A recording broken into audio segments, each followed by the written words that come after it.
हर ही ओम नमः शिवाय ओम नमः शिवाय ओम श्री भद्रकाली समेत वीरभद्र स्वामिनि नमो नमः मातृ पितृभ्यो नमः आचार्य अतिथिभ्यो नमः श्रीमाता ललिता त्रिपुर सुंदरये नमो नमः। శివశక్తి స్వరూపులారా, మనం మంత్రాలు, విధులు, విధానాలు వరుస క్రమంలో అందిస్తూ వస్తున్నాం. దానిలో భాగంగా కొన్ని సామాజిక బాధ్యతలను, సామాజిక వ్యవస్థీకరణలో ఉండే విషయాలను కూడా అందిస్తూ వస్తున్నాం. దానిలో భాగంగా ప్రతి మనిషికి పంచ ప్రాణాలు గురించి చెప్పుకున్నాం. పంచ ప్రాణాలు తల్లిదండ్రులు ఒక ప్రాణమైతే, చేస్తున్న వృత్తి జీవనోపాధి రెండవ ప్రాణమై, నువ్వు నివసించు ప్రాంతము మూడవ ప్రాణము, అంటే నీవు జన్మించే ప్రాంతము మూడవ ప్రాణము, నీవు జన్మించిన కులము నాలుగవ ప్రాణము, నీ మాతృభాష ఐదవ ప్రాణముగా చెప్పుకున్నాం. ఈ ఐదింటిని మనలను మనం రక్షించుకోవాలి. మన యొక్క భాషను, మన యొక్క ప్రాంతమును, మన యొక్క తల్లిదండ్రులను, మన యొక్క కులమును అభివృద్ధి చేయడానికి ఎవరూ రారు. ఈ ఐదింటిని మనమే రక్షించుకుంటూ పోవాలి. దానిలో భాగంగా కుల వివక్ష లేకుండా, మత వివక్ష లేకుండా ప్రతి వారికి మంత్రములు ఇస్తున్నాం. ప్రతి వారి చేత సాధనలు చేయిస్తూ వస్తున్నాం. అయినప్పటికీ కూడా ప్రతి వారు తన యొక్క కులము గురుండి, గొప్పతనం గురుండి, మహాపురుషుల గురుండి, పూర్వ పురుషుల గురుండి చాటుకోవడం వారే చేయాలి. ఎవరికి వారే చేయాలి. ఎందుకంటే ఒకరి కోసం ఒకరు చెప్పరు. కాబట్టి మనం బాధ్యతగా దానిని భుజాన్ని ఎత్తుకోవాలి. అది ప్రతి వారి యొక్క బాధ్యత కూడా. ఈ ప్రపంచంలో ప్రతిదీ పరమాత్మ యొక్క ఊహాజనితం, సంకల్పజనితం. మహామాయ యొక్క సంకల్పము క్రీడా విలాసం, శివకామేశ్వరుల యొక్క కేలి విలాపం. దివ్యాత్మ స్వరూపులారా, వేదాంత పరిభాషయందు భక్తి, మంత్ర సాధనము, సాధనము, తంత్రయోగము, యంత్రయోగము, వేద పఠనము, వేదాంతము, తర్కవాదము. అన్నిటికంటే గొప్పదైనది తర్కవాదము, ప్రాథమికమైనది భక్తి యోగం. ఈ మధ్యలో ప్రాణాయామము, హఠయోగములు, చాలా వరకు అష్టాంగ యోగములు ఉన్నాయి. కాగా మంత్ర విధులు, తంత్ర విధులు కూడా ఉన్నాయి. ఈ అన్నిటికంటే అతి ఉత్కృష్టంగా ఉండేది, సాధారణమైన వ్యక్తులకు అందనిది తర్కవాదం. తర్కవాదం దేనినైనా ఖండిస్తుంది, ప్రతిదాన్ని నిరూపణ చేయడానికి ప్రయత్నం చేస్తుంది. అది పూర్తిగా విజ్ఞానంతో కూడి ఉన్నది. తర్కవాదానికి ఎవరు అందించారు అంటే విశ్వకర్మే అందించారు. ఈ విశ్వకర్మ యొక్క ప్రగాఢ సంకల్పమే ఈ విశ్వము. అవకాశం దొరికింది కాబట్టి ఈ రోజు విశ్వకర్మ గురుండి 4 మాటలు చెప్పుకుందాం. దీనిని కుల వివక్షతోను గాని దేనితోను చూడవద్దు. ప్రతివారు తన కులము గురుండి, తన యొక్క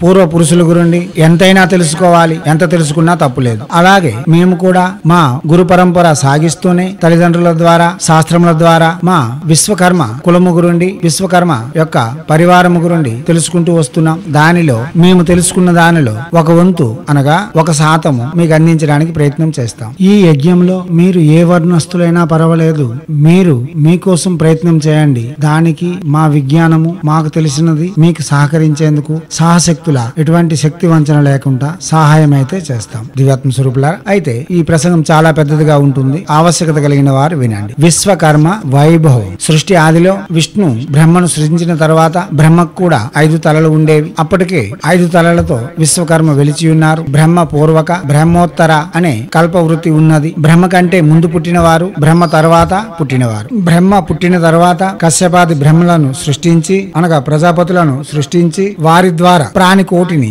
ఏర్పాటు చేశాడు, వ్యవస్థీకరించాడు, అనగా జననమునకు కారణమైనాడు. దానికి ముందే విశ్వమును సృష్టించి, విశ్వము, నదులు, సముద్రములు, గోళములు, ఖగోళ శాస్త్రము సృష్టించింది విశ్వకర్మ. దానికి అనుసరించి విశ్వకర్మను అనుసరించే శాస్త్రములు శిల్ప శాస్త్రము, వాస్తు శాస్త్రము, ఆగమ శాస్త్రము, సాముద్రికా శాస్త్రము, తర్కవాదము, ఇవన్నీ విశ్వకర్మ యొక్క ప్రేరేపితములు. అయితే ఇక్కడ చాలా విషయాలు మనం చెప్పుకోవాలి. చాలా ఉపనిషత్తుల్లోని సారాంశం కూడా మీకు అందించాలి. ప్రతివారు జాయతే శూద్రః అని చెబుతారు. అంటే పుట్టిన ప్రతివారు శూద్రులే. వారు ఉపనయనం పొందిన తర్వాతే బ్రాహ్మణులుగా మారుతారని, విద్య అభ్యసించే ప్రతివారు బ్రాహ్మణులని, గృహస్థ ధర్మం ఆచరిస్తున్న ప్రతివారు క్షత్రియులని, వ్యవహారిక జయము కొరకు వ్యాపారము లేక కుటుంబ వ్యవహారము కొనసాగించే ప్రతివారు వైశ్యులని, తనను తాను రక్షించుకోవడం కోసం లేక తాను పరిశుభ్రంగా ఉండేందుకు చేసే సేవలు శూద్రమనియు, అతికామ కోరికలు లేక అతిక్రమణ కోరికలు తీర్చుకునేందుకు పంచమునిగాను ప్రతి వ్యక్తి ఒక రోజులో 5 అవతారములు ఎత్తుతూ ఉంటారు. మన హైందవ సనాతన ధర్మంలో వర్ణాశ్రమ ధర్మములు అతి ముఖ్యమైనవి.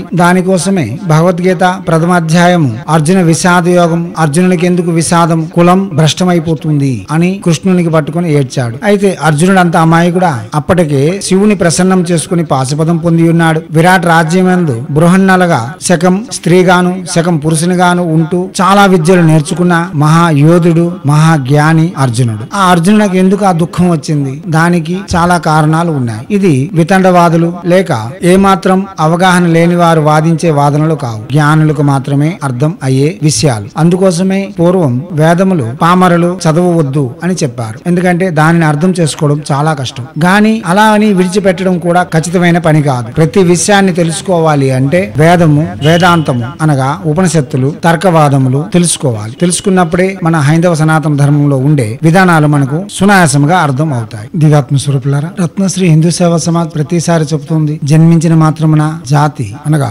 కులము, వర్ణము వ్యవస్థీకరించబడదని, వ్యవహారిక జయము వలనే మనకు కులము లేక వర్ణము ఏర్పడుతుందని. దానికి ఉదాహరణ స్వరూపంగా రావణాసురుడు స్వయం బ్రహ్మ యొక్క మనవుడైనప్పటికీ, హిరణ్యకశ్యప, హిరణ్యాక్షులు స్వయంగా బ్రహ్మ యొక్క మనవులైనప్పటికీ వారు బ్రాహ్మణులు కాలేకపోయారు. రాక్షసులుగా ఋషులు వారికి వర్ణించారు. బ్రహ్మ యొక్క ముఖము నుండి పుట్టిన వారే బ్రాహ్మణులైనప్పుడు బ్రహ్మ సంతానమే ఎందుకు బ్రాహ్మణులు కాలేకపోయింది? వారి యొక్క వ్యవహారమే వారికి రాక్షసులుగా మార్చింది. కాబట్టి ప్రతివారు జాయతు శూద్ర అనగా పుట్టుకతో ప్రతివారు శూద్రులే. వారి యొక్క వ్యవహార జయం వలన వారు వర్ణముగా రూపుదిద్దుకుంటున్నారు. దానిని హైందవ సనాతన ధర్మం పూర్తిగా సమ్మతిస్తూ వస్తుంది. దివ్యాత్మ స్వరూపులారా, అయితే విశ్వకర్మ యొక్క విషయంలో శిల్పశాస్త్రమందు 5వ అధ్యాయమందు ఒక శ్లోకం చెప్పబడి ఉన్నది. ఆ శ్లోకం మీకు అందిస్తూ ఉన్నాను. శ్లోకము: విశ్వకర్మ కులే జాతో గర్భ బ్రాహ్మణ ఉచ్యతే, శూద్రత్వం నాస్తి త్వధ్వంసే బ్రాహ్మణే విశ్వకర్మజా.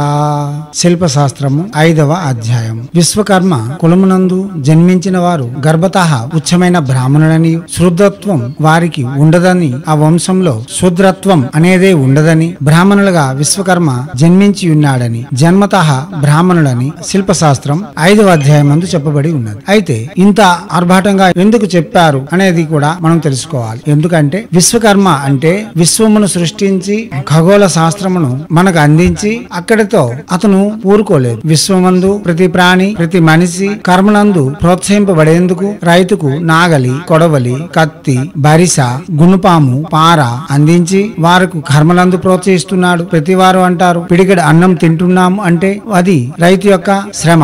ఆ రైతుకి సర్వము సమకూర్చేది విశ్వకర్మ. వేద బ్రాహ్మణుడు వేదములు వచించాలన్నా, యజ్ఞము చేయాలన్నా, సృహ, సూచాది కృతువుల యొక్క పరికరములు మరియు వ్యాసపీఠము తయారు చేసేది విశ్వకర్మ. రాజులకు యుద్ధము చేసేందుకు కత్తులను, యుద్ధ సామాగ్రిని అందించి రాజుకు రక్షణ కల్పించేందుకు కావలసిన విధానాలన్నీ రూపొందించేది విశ్వకర్మ. వైశ్యులకు తక్కెడ మరియు తూకము రాయి ఇలా పరికరములన్నీ అందించేది విశ్వకర్మ. ప్రతి వారికి తమ కర్మలయందు ప్రోత్సహింపబడేందుకు పోషణకు అవసరమైన ఆయుధములను అందించువాడు విశ్వకర్మ. అందుకోసమే వినాయక చవితికి యువతల శ్రీమాత అయిన దుర్గా యొక్క నవరాత్రులకు మధ్యలో విశ్వకర్మ యొక్క జన్మదినం మనం జరుపుకుంటూ ఉంటాం. దివ్యాత్మ స్వరూపులారా, అటువంటి విశ్వకర్మ యొక్క వైభవాన్ని మనం వరుస క్రమంలో చెప్పుకుందాం. కొంచెం కొంచెంగా చెప్పుకుందాం. ఇది ఒక ధారావాహికగా అందించేందుకు రత్నశ్రీ మీ ముందుకు వచ్చింది. దానిలో ప్రథమంగా దివ్యాత్మ స్వరూపులారా, అయితే ఇంత వైభవంగా ఉండే విశ్వకర్మకు ఈ రోజు ఎందుకు ఆ గౌరవం దక్కడం లేదు అంటే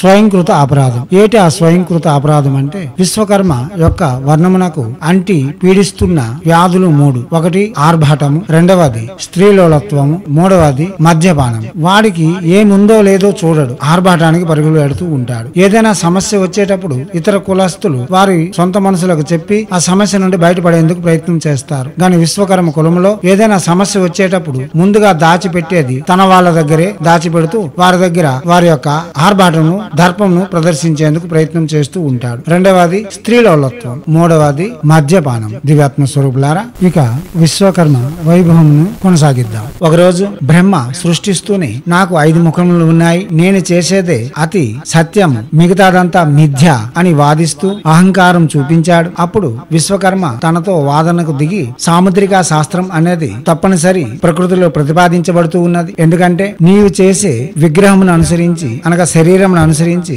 అవయవముల యొక్క ఆకృతిని అనుసరించి ఆ వ్యక్తి యొక్క గుణగణములు, నడువడి మరియు అతని యొక్క ఉచ్చ లేములు, ఉచ్చ అధోగతులు ముడిపడి ఉంటాయి. కాబట్టి విగ్రహం తయారు చేసేటప్పుడే సాముద్రిక శాస్త్రముతో కూడి ఉండి చేయాలి అన్నది విశ్వకర్మ యొక్క ప్రతిపాదన. దానికి బ్రహ్మ, నేను తలపై రాసిన రాతే ముఖ్యమైనది, బ్రహ్మ ఒకసారి రాస్తే అది తప్పనిసరి జరగాల్సిందే, కాబట్టి బ్రహ్మరాతే అతి ముఖ్యమైనది అని వాదించాడు. అప్పుడు విశ్వకర్మ చెబుతూ, నాయనా బ్రహ్మ ఒక వ్యక్తి యొక్క అవయవములను అనుసరించి వారి యొక్క గుణము వారి యొక్క చర్యలు ముడిపడి ఉంటాయి. అవి మార్చుకోవడం చాలా కష్టం. ఒకవేళ అది మార్చుకున్నప్పుడు ఈ అవయవంలో కూడా మార్పులు వస్తూ ఉంటాయి. దానికి ప్రాథమికంగా చేతి రేఖలు ఇలా ఉంటాయి. దానిని అనుసరించి దేవత యొక్క గుణము, దేవత యొక్క ప్రభావము, దేవత యొక్క చర్యలు ఉపచర్యలు, దేవత యొక్క మహిమను అనుసరించి ఆమె ఈ రూపంలో ఉంటుంది అని మేము విగ్రహాలను తయారు చేస్తూ ఉంటాం. చతురస్రాకార ముఖము కలిగిన స్త్రీ ఎవరిని ఖాతరు చేయదు. ఎవరినైనా సరే తన కాలు కింద తొక్కి పెడుతుంది,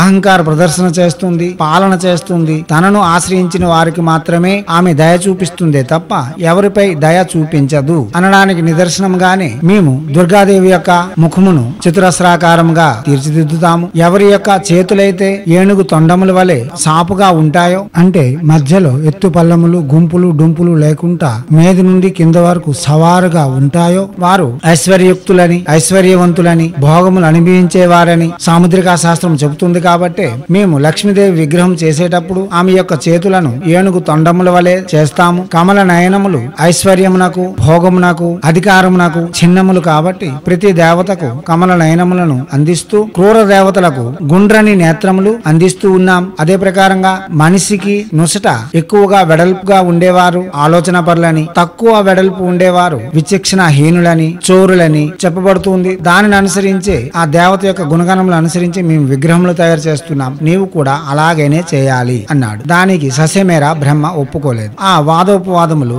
శివుని వరకు వెళ్ళాయి. ఈ వాదము ప్రబలి శివుడు ఆగ్రహానికి కారణం కూడా బ్రహ్మ అయినాడు. సాముద్రిక శాస్త్రం లేకుండా, శాస్త్ర విధి లేకుండా కేవలం తలరాత రాసినంత మాత్రమున చెల్లుబాటు కాదు అని శివుడు కోపగించి కాలాగ్ర రూపుడై, కాలాగ్ని స్వరూపుడై, కాలభైరవునిగా తన యొక్క చిటికను వేని గోరుతో బ్రహ్మ యొక్క తలను తీసి చతుర్ముఖ బ్రహ్మగా నిలిపాడు. అర్థమైంది కదా. అయితే పంచముఖ బ్రహ్మలు ముగ్గురు. ఒకరు పరమశివుడు, రెండవది గాయత్రీమాత, మూడవది విశ్వకర్మ. ఆధ్యాత్మిక ప్రపంచంలో పంచ తలలతో అనగా పంచముఖములతో విరాజిల్లు దేవతలు ఈ ముగ్గురే. ఇతర దేవతలందరూ సమయానుకూలంగా ఆ శిరసులను తగిలించుకున్నారే గాని నిరంతరం పంచముఖములతో ఉండేవారు వీళ్ళు. దివ్యాత్మ స్వరూపులారా, ఇలా ఈ చరిత్రలు ఎవరు చెప్పరు, నిగూఢ రహస్యములుగానే ఉంచుతున్నారు. దివ్యాత్మ స్వరూపులారా, అప్పుడు విశ్వకర్మకు కొన్ని ప్రాధాన్యతలు ఇస్తూ శివుడు సాముద్రిక శాస్త్రమును, ఆగమ శాస్త్రమును, వాస్తు శాస్త్రమును ప్రతిపాదిస్తూ వచ్చాడు. ఇది ఇలా ఉండగా వ్యాస మహర్షి యొక్క చరిత్ర చెప్పుకుందాం. దివ్యాత్మ స్వరూపులారా, ఈ ధారావాహికను కొనసాగిద్దాం. విశ్వకర్మ